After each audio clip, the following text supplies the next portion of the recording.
mass civil disobedience, non-payment of the poll tax. And let's be clear about it, it wasn't Tommy Sheridan or any other campaigner that recruited people to non-payment. The biggest recruiting sergeant was poverty itself. People couldn't afford to pay it. However, people were frightened. People were very frightened because people thought you could be jailed for not paying it. We tried to explain, no, you can't be jailed, but they can take the stuff out your house, they can take your furniture, they can conduct warrant sales for non-payment. So we started advocating non-payment. We had meetings up and down the country, very, very similar to the independence referendum. Hundreds and then thousands were turning out at meetings, turning out at rallies, and slowly but surely every village, every town, every city had an anti-poll tax union getting organised. And by the time it was introduced on the 1st of April, we had anti-poll tax unions in just about every working class area, in particular across Scotland. 6 months into the poll tax, there was over 500,000 people refusing to pay. 1 year into the poll tax, and there was over 1 million people not paying the poll tax. By that time, we were asked to transport the campaign, to export the campaign to England and Wales, and I was elected. By this time I was the Scottish chair of the Anti-Poll Tax Federation. I was then elected the All Britain chair of the Anti-Poll Tax Federation, and it became like a revolution of sorts. How did it feel to be involved in something like that while it was happening? Ian, you know, I suppose you look back in those occasions and it was just pure adrenaline, you know. It was one meeting after another, after another, after another, and because I was saying the same thing, when you say the same thing, you become adept at it. The beauty of fighting a campaign on a similar issue is, didn't matter what meeting you were going to, the message was the same. Right. So the more you were conveying the message, the better you were getting at conveying the message, and I found myself being able to communicate well with people. It became clear I had a talent for communication. I wasn't frightened. I was nervous, but I wasn't frightened of standing up in front of 20 people or 20,000 people.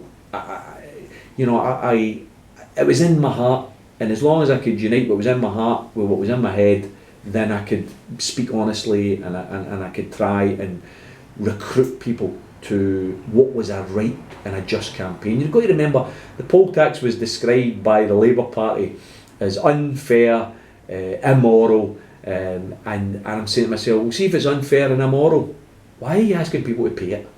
Why are you sending out sheriff officers to collect it? The Labour Party for me showed itself as a derelict organisation by this time. It was getting populated by the Kinnocks of the world, and then obviously in the early 90s by Blair as well. And I just found it to be a spineless organisation that wasn't prepared to fight a civil disobedience campaign. We drew a lot of our inspiration around this period, Ian. A lot of our inspiration was drawn from the struggle in South Africa at the time. I remember speaking to people who were in South Africa and who were involved in the anti-apartheid movement, a lot of them underground with the ANC, and they had a big campaign against the pass laws. They used to burn the pass books, and the civil disobedience campaign against the pass laws, and we drew inspiration for that. Now obviously we weren't getting faced with the South African Defence Force shooting you as they were in Soweto and other townships, but we drew inspiration from their courage to stand up against bad laws. We drew inspiration from the Rosa Parks of the world, whose determination not to get up off her seat in Montgomery just because she was black and that she was apparently sitting in a seat reserved for whites. That civil disobedience led to changes in the law. Our inspiration was, if we civilly disobeyed the poll tax, we could change the law, and that's what inspired us. And by 1990, the big demonstrations, 31st March 1990, we were having a simultaneous one in Glasgow in the morning and one in Trafalgar Square in the afternoon. And because I was the chair of the All Britain Federation, I was to speak in the morning in Glasgow. We marched from George Square to Queen's Park. I remember it was fantastic. It was about 40,000 people, absolutely fantastic, brilliant. I remember one of the things about arriving in Queen's Park, we had all the stewards all set up, and my big mucker, the chief steward of the day, was a guy called Jack Harvey. He was a boulder, Big Jack. He stays down in London now and still in touch with Big Jack. And Jack was the chief steward, and he came up to me on the stage and says, Tommy, there's a guy wants to sing. And we already had Hugh and Cry singing, and Elaine C. Smith and Davy Anderson. We already had Love and Money, who'd played concerts for us. It's a bit like today, the cultural support for Yes was similar to the cultural opposition to the poll tax. And Jack says, this guy wants to sing. I said, what's his name? Ricky Ross. He wants to sing. Him and his partner Lorraine, and of course it was Lorraine McIntosh, Ricky Ross, Deacon Blue, turned up at the demo, wanted to sing, and I'm like, let him up, of course, absolutely brilliant. That was the nature of the anti-poll tax campaign. People wanted to be part of it because it was right and it was just to fight against it. I get whipped away, spoke, and then got whipped away to the airport, and there's a wee funny story, and I hope this doesn't take too long, but a wee funny story, because I was late for the airport, and I thought I was going to miss the plane. The plane tickets had been booked for us and all the rest of it, and I thought I was going to miss the plane. Got into the airport, and lo and behold, it was still there. The flight was still there, and when I went up to the door opened, and here's this friendly face, Gail Healy, opened the door. And it turned out that Gail was in charge of the plane that day. She was an air hostess. So she was what's known as the purser, so she's in charge of the plane, and she checked what was known as the ship's papers. That's what the passengers list is called, and she'd saw my name on the ship's papers, and she'd asked the captain to delay for 5 minutes to see if I was, because I hadn't turned up, because she knew me from school. Gail and I were in the same class at school, same modern studies class. Hadn't seen her for years, and Gail was always a darling. She's always dead good looking. Used to always fancy her, and here she opens the door looking absolutely glamorous in her air hostess outfit and all the rest of it, absolutely beautiful, and she managed to hold back the plane for us, took me out my seat and all that. Great, absolutely brilliant. Did the demo, sat with us, and we chatted, and we arranged, because my flight was to fly down to London, do the demo, and come back up that night. It was the 9 o'clock I was to come back up, and so it says to Gail, chance my arm, and I said, what about meeting up later, maybe go for a wee drink or something, I didn't even drink, but just say that type of thing. And she says, okay, I finish at 10 anyway, and okay, we'll meet. And I said, brilliant, that's great. So that was the arrangement. So I was in a high, going down to London, met Gail, massive big demo, absolutely brilliant. I was met at the airport by a big mucker, John Ellen. I always remember Big John from Brighton, and John had said, it's massive, Tommy, it's massive, it's absolutely massive. And we got in the subway, got to the Trafalgar Square, and when we got out there, it was just incredible, and all the reports were coming, various snippets in the news and all the rest of it, and they were estimating anything from 100,000 upwards had turned out at this big demo. So I got to the Trafalgar Square, got up onto the plinth, and Tony Benn was next up to speak, and I was standing next to George Galloway, who was in Labour MP at the time, who had his wee daughter with him. And it was a massive, beautiful sunny day, and the crowds, they'd had to start, the crowd was still coming into the square, and the speakers were saying, look, we're having to start here, we can't hold back any longer, the crowds are so large, they're still leaving the park. I think it was Hyde Park they'd started it to mark somewhere, they're still leaving the park, and the square was full. It was just absolutely massive. And I was next up after Tony Benn, and Tony Benn, brilliant speech as always, supporting mass non-payment, and the thing that was inspiring, the reason everybody wanted me to be there, was because unlike ourselves, we had nobody to show an example. We had to build it from scratch. By the time I was going down to speak to London, there's already 1 million non-payers. So the working class of England and Wales already have got an example. The jocks had already showed the way, so to speak. So I was next up after Tony. Tony Benn finishes. I'm about to get introduced, and then all hell broke loose. The South African embassy doors opened, and then from everywhere there was these galloping horses with the big truncheons, and there was just a mass melee, a riot ensued.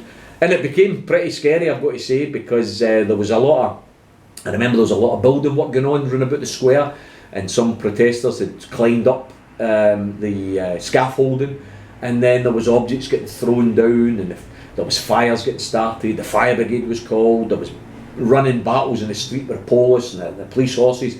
It was absolute melee and frightening. I remember George being dead frightened for his daughter to get her away from the square because of what was going on. And I remember standing there, and I remember seeing, as if it was yesterday, somebody throwing a fire extinguisher down, and I think it was at a police car, but it hit a fire engine. And I always remember being dead angry about this, because one of the quirks of fate was, out of all of the trade unions in Britain in those days, the one trade union that backed the anti-poll tax campaign was the Fire Brigade Union, and here was firefighters getting called in because there was fires, and effectively getting hit with debris and all that. So I was dead angry at some of the protesters. In those days, there was anarchists that were involved in a lot of stuff that was going on, and some of them were using the fact of the conflict for the poll tax. Some of them were using it for their own ends, and anarchy and anarchists have got their own ideas, and fair play to them. I don't agree with them, but when working class people are becoming the victims of these battles, you've got to be wary about it. And I thought it was wrong. If they want to fight the police, that's up to them, but leave the firefighters out of it, as far as I was concerned. Anyway, the story developed. Hundreds and hundreds of people were injured. Hundreds of people were arrested. I was the chair of the All Britain Anti-Poll Tax Federation. We had organised this march.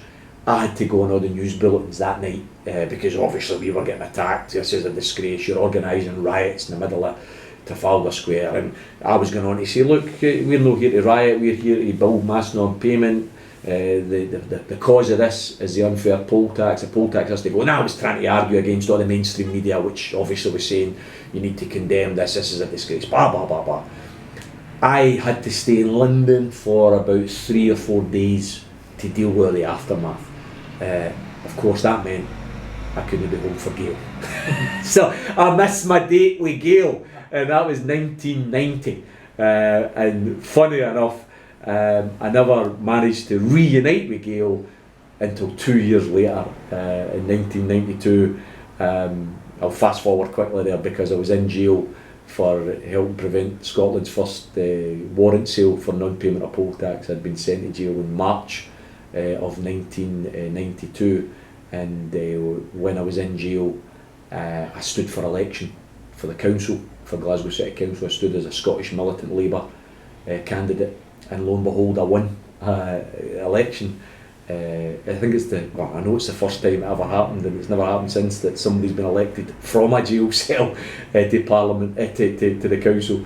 But when I got elected, I got a congratulatory postcard from Paris, from Gail, and then I got another one from Barbados, and then I got another one from Bulgaria, and then I got another one from Italy, and of course Gail was playfully teasing me with the fact that I was in jail while she was swanning the world as part of her job, and we started writing to each other, and I got released in July of 1992, and we agreed to meet up, and this time we did meet up, and no anarchists this time, and by the end of the year we became an item, so that by the beginning of 93 we'd started seeing each other. So that was the wee love story that weaves in and out the political story, so to speak. So the thing about the riots in Trafalgar Square was, it was the beginning of the end for Thatcher and the poll tax,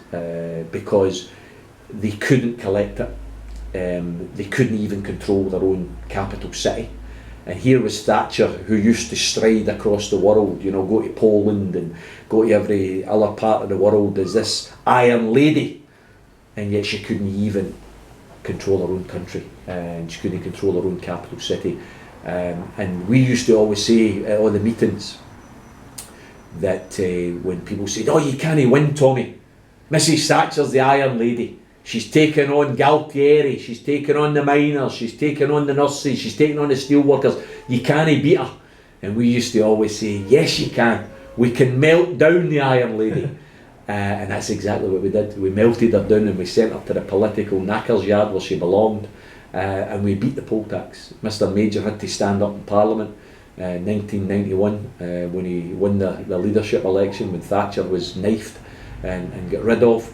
And he had to stand up and say that the community charge was being repealed because, and I'll quote him, he said, it has become uncollectible.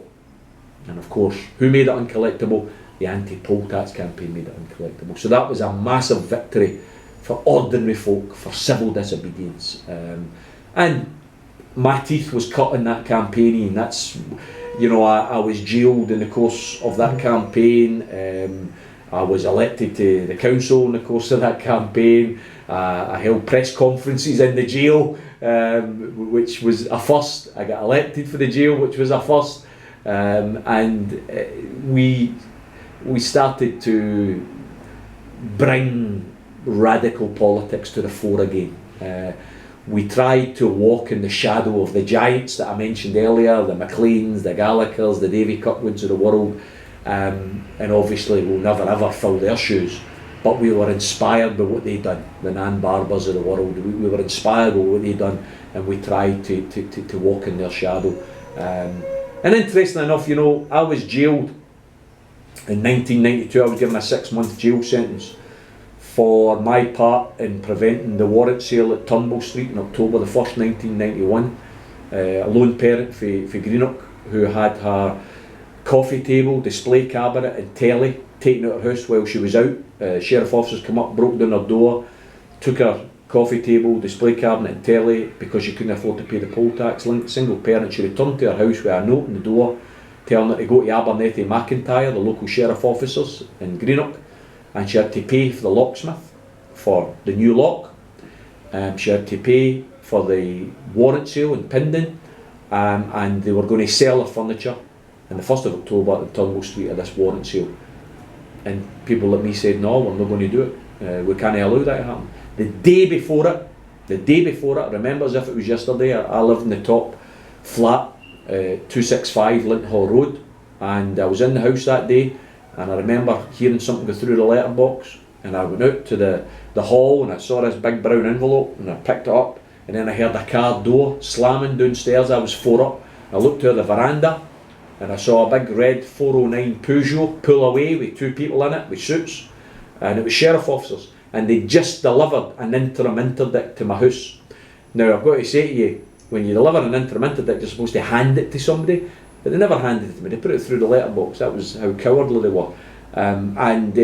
This interdict was banning me and anybody else acting under my instruction from being at this warrant sale. So this was us getting it the day before it, right?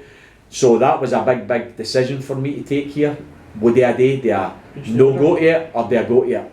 We went to it, and hundreds of us there. There was 400 or 500 there. There was a bit of argy-bargy with the police. There was a bit of fisticuffs with the police as well. There's a story attached to that because it turns out that there was Asian provocateurs in the crowd. Police that started the argy-bargy, that was brought out in the court case because I was originally facing charges of incitement to riot, and the Crown had to drop the charges to incitement to riot because my lawyer was able to point out that the two people in plain clothes who threw the first punch were actually serving police officers. That's the type of thing that happens.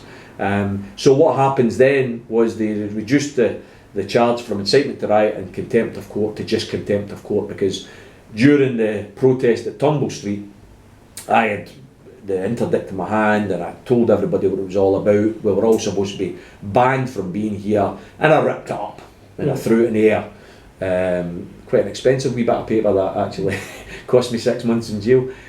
So I was sent down in March of 92 to Saughton Prison, served 4 months in jail for that, and that was released in July 92, and I walked into the City Chambers in Glasgow. Roll forward 7 years. I was elected to the Scottish Parliament 1999, and I introduced the first private members bill. I was about to ask this. To abolish warrant sales.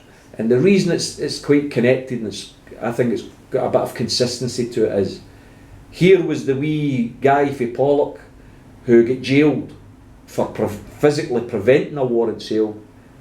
1990 was actually 2000 by the time we had the bill presented, standing up with a nice suit on in Parliament, getting warrant sales abolished. So from the civil disobedience campaign of the streets to the political campaign of changing the law, that victory, that warrant sales bill, was a victory for all of the anti-poll tax campaign and everybody that had been involved in it over those years. And fortunately, we stopped anybody else being humiliated, because that's what warrant sales are about. They weren't about raising debt, they were about humiliating the working class who couldn't afford to pay their bills. And did it feel connected the day that you were in the Parliament and the Act was passed? Did it feel like this was the culmination of what had gone before? Ian, obviously, I would say this because I was right at the middle of it. It was co-sponsored by Alec Neil, who's now an SNP minister, and John McCallion, who at the time was a Labour member of Parliament. They were my two co-sponsors. It was written by a guy called Mike Daly of the Govan Law Centre, who is a fantastic campaigner. Member of the Labour Party, Mike and I disagree with that, but a fantastic campaigner. He wrote the warrant sales bill. He'd never written a bill before, but he wrote the warrant sales bill and it was passed. He now writes bills for all sorts of things, including the free school meals bill and lots of other ones.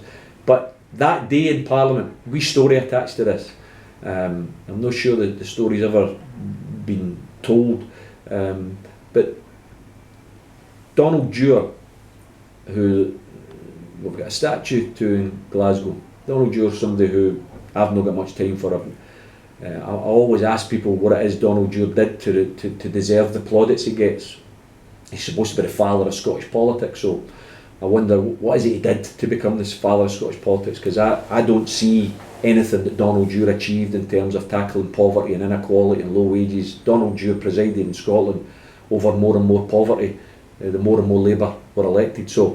But Donald Dewar had his serious heart attack in the run up to the warrant sales bill being debated in Parliament, so he was off. The day that the warrant sales bill was to be debated, first stage debate in Parliament, Donald Dewar got his sick bed, and they called a Labour group meeting of all the Labour MSPs at lunchtime in the Friends Meeting House, which was near to the Church of Scotland building where we were meeting temporarily because we didn't have a Parliament. And they were pulled down to this meeting, and Donald Dewar came out of his sick bed to address the Labour MSPs, to tell them that they had to vote down this bill, vote against the abolition of warrant sales. Now I've got to say to you, Keir Hardie supported the abolition of warrant sales in the first independent Labour Party way back in 1888. People like Dennis Canavan in the Labour Party in Parliament had tried to introduce a bill to get rid of warrant sales in Westminster, but there had never been any time for it. Here was the Labour Party in 2000, Donald Dewar calling on the Labour Party members to vote against the abolition of warrant sales. Now this obviously came from John McCallion, who was in the meeting and was able to tell us exactly what Donald Dewar was doing. Now fortunately, a number of the Labour MSPs were saying, come on, you can't do this. You can't do this. We can't go back to our constituents and say we voted to keep warrant sales. We voted to keep humiliating the poor. We can't do this. We can't do this. And apparently Dewar was saying, no, you must do it. You must do it. We'll make changes. We'll introduce reforms and all the rest of it. So they were supposed to be whipped into line. The Liberal Democrats had already voted that they were going to vote against it. Jim Wallace was the replying minister, who was to reply to me as I moved the warrant sales bill. And the reason I'd spend a wee bit of time on this is it's the first time in Parliament, and speak to all the journalists who cover the Parliament, it's the first time in Parliament that they didn't know the outcome. Because usually every vote in Parliament, you know the vote's going to be because they're all whipped into line.